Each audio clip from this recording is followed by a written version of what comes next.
ഗസയിലെ ഇസ്രായേലിൻ്റെ കൂട്ടക്കുരുതി തുടരുന്നു. ഗസയിൽ സമാധാനം പുനഃസ്ഥാപിക്കാൻ ലോകം മുഴുവൻ മുറവിളി കൂട്ടുകയാണ്. നിരവധി രാജ്യങ്ങൾ പലസ്തീൻ ജനതയ്ക്ക് ഐക്യദാർഢ്യം പ്രഖ്യാപിച്ച് രംഗത്ത് വന്നു. അതിനിടയിലും ഒട്ടും വിട്ടുവീഴ്ചയില്ലാതെ മുന്നോട്ട് പോവുകയാണ് ഇസ്രായേലും US-ഉം. US പ്രസിഡന്റ് ട്രംപിൻ്റെ മിഡിൽ ഈസ്റ്റ് പ്രതിനിധി സ്റ്റീവ് വിറ്റ്കോഫ് ഒരു പ്രസ്താവന നടത്തി. നിരായുധീകരണത്തിന് ഹമാസ് സന്നദ്ധത അറിയിച്ചു എന്നാണ് വിറ്റ്കോഫ് അവകാശപ്പെട്ടത്. വെടിനിർത്തലിന് ഹമാസ് ആയുധം താഴെ വയ്ക്കണം. ഇതാണ് ഇസ്രായേലിൻ്റെ പ്രധാന ആവശ്യം. എന്നാൽ വിറ്റ്കോഫിൻ്റെ പ്രസ്താവനയെ തള്ളി ഹമാസ് രംഗത്ത് വന്നു. ആയുധം താഴെ വയ്ക്കില്ലെന്ന് ഹമാസ് പ്രഖ്യാപിച്ചിരിക്കുന്നു. സ്വതന്ത്ര പലസ്തീൻ സ്ഥാപിക്കുന്നത് വരെ പോരാട്ടം തുടരുമെന്നാണ് ഹമാസിൻ്റെ പ്രഖ്യാപനം. ഇസ്രായേലിൻ്റെ അധിനിവേശം തുടരുന്ന കാലം വരെ ചെറുത്തുനിൽപ്പ് തുടരും.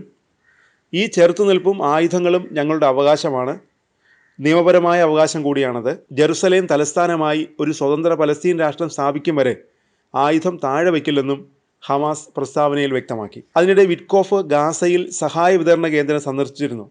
വിറ്റ്കോഫിൻ്റെ നടപടിയെ ഹമാസ് അപലപിച്ചു. ഇത് പൊതുജനങ്ങളെ തെറ്റിദ്ധരിപ്പിക്കാനും ഇസ്രായേലിൻ്റെ പ്രതിച്ഛായ മെച്ചപ്പെടുത്താനുമുള്ള ആസൂത്രിത നീക്കമാണെന്നാണ് ഹമാസിൻ്റെ ആരോപണം. വിറ്റ്കോഫ് ബെഞ്ചമിൻ നെതന്യാഹുവുമായി കൂടിക്കാഴ്ച നടത്തിയിരുന്നു.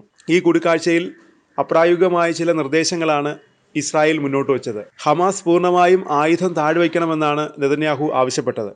മാത്രമല്ല, ഗസയ്ക്ക് മേലുള്ള നിയന്ത്രണം വിട്ടുകൊടുക്കണം, പുതിയ ഭരണം സ്ഥാപിക്കാൻ അനുവദിക്കണം തുടങ്ങിയ ആവശ്യങ്ങളും ബെഞ്ചമിൻ നെതന്യാഹു മുന്നോട്ട് വച്ചു. ഈ നിലപാടുകളിൽ നിന്നൊരു കാര്യം വ്യക്തമാണ്: ഗസയിൽ ആക്രമണം അവസാനിപ്പിക്കാൻ ഇസ്രായേലിന് താല്പര്യമില്ല. US-ഉം ഇസ്രായേലിനൊപ്പം നിൽക്കാനാണ് സാധ്യത.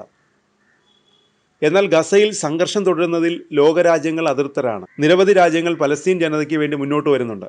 UK-യും ഫ്രാൻസും പലസ്തീനെ സ്വന്തം രാജ്യമായി അംഗീകരിക്കണമെന്ന ആവശ്യം ഉയർത്തി. ഏറ്റവും ഒടുവിൽ കാനഡയും പലസ്തീന് വേണ്ടി വാദിച്ചിരിക്കുന്നു. എന്നാൽ നിലപാട് മയപ്പെടുത്താതെ ട്രംപും നെതന്യാഹുവും മുന്നോട്ട് പോവുകയാണ്. അതിനിടെ ഏറ്റവും ഒടുവിൽ ഗസയിൽ ഇസ്രായേൽ ആക്രമണങ്ങളിൽ 30 പലസ്തീൻകാർ കൊല്ലപ്പെട്ടു എന്ന വാർത്ത പുറത്തു വരുന്നു. 2 ഭക്ഷണ വിതരണ കേന്ദ്രങ്ങളിൽ ഇസ്രായേൽ സൈന്യം നടത്തിയ വെടിവയ്പിൽ 13 പേരാണ് കൊല്ലപ്പെട്ടത്. ദേർ ബലാഹിലും സവൈദയിലും ബോംബാക്രമണങ്ങളിൽ 2 കുടുംബങ്ങളിലെ 6 കുട്ടികളടക്കം 10 പേരും കൊല്ലപ്പെട്ടു. US-ൻ്റെ കരാറുകാരായ GHFൻ്റെ ഭക്ഷണ വിതരണ കേന്ദ്രങ്ങളിൽ മെയ് 27-നും ജൂലൈ 31-നും ഇടയിൽ 859 പലസ്തീൻകാരാണ് വെടിയേറ്റ് മരിച്ചത്. 1000-ഓളം പേർക്ക് പരിക്കേറ്റു.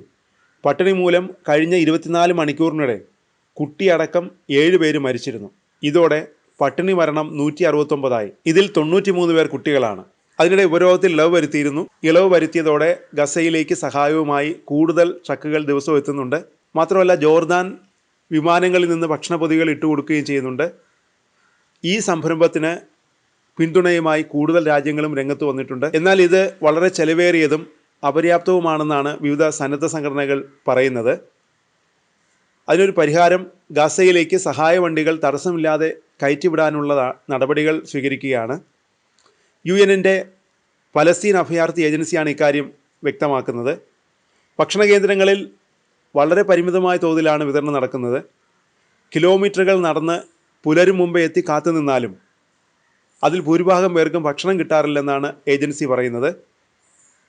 ഇസ്രായേൽ കേന്ദ്രം 4 ഭക്ഷണ വിതരണ കേന്ദ്രങ്ങൾ നടത്തുന്നുണ്ട്. ഈ കേന്ദ്രങ്ങളിൽ ജനക്കൂട്ടത്തിനെതിരെ വെടിവയ്പും തുടരുകയാണ്.